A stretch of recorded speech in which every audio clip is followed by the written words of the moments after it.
70 கொண்டை ஊசி வளைவு கொண்ட கொல்லிமலையை விட ஒரே நேர்கோடு ரோடு ஏன் இவ்வளோ பயத்தை ஏற்படுத்துது? பகல் நேரத்தில் பார்க்க அவ்வளோ சாதாரணமாக இருக்கக்கூடிய இதே ரோடு தான் இரவு நேரத்தில் மரண பயத்தை காட்டுது. தொப்பூர் கணவாய். நீலகிரி டு சேலம் நேஷனல் ஹைவேல இருக்கிறது தான் இந்த தொப்பூர் கணவாய். இதுவரைக்கும் இங்கே அதிகமான விபத்துக்கள் நடந்திருக்கு. கிட்டத்தட்ட 500 பேருக்கும் மேலே படுகாயம் அடைஞ்சிருக்காங்க. 250 பேர்கிட்ட உயிரை விட்டுருக்காங்க. நான் இப்போ பேசிக்கிட்டு இருக்க இந்த நிமிஷம் வரைக்குமே இங்கே விபத்துக்கள் தொடர்ந்துகிட்டு தான் இருக்கு. இதுக்கெல்லாம் பின்னாடி இருக்கக்கூடிய மர்மம் தான் என்ன? தொப்பூர் கணவாய்.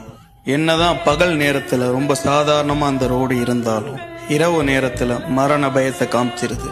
இந்த சாலையில பயணம் பண்ண நிறைய பேர் என்ன சொல்றாங்கன்னா, இரவு நேரங்களில் வண்டி ஓட்டிட்டு போய்கிட்டு இருக்கும்போது யாரு என்னன்னே தெரியாம திடீர்னு ஒரு பெண் தன்னோட கை குழந்தையோட உங்க வண்டி முன்னாடி வந்து விழுந்துருவாங்களாம். ஐயோ, அவங்க மேல ஏத்திடக்கூடாதுன்னு சொல்லி வண்டி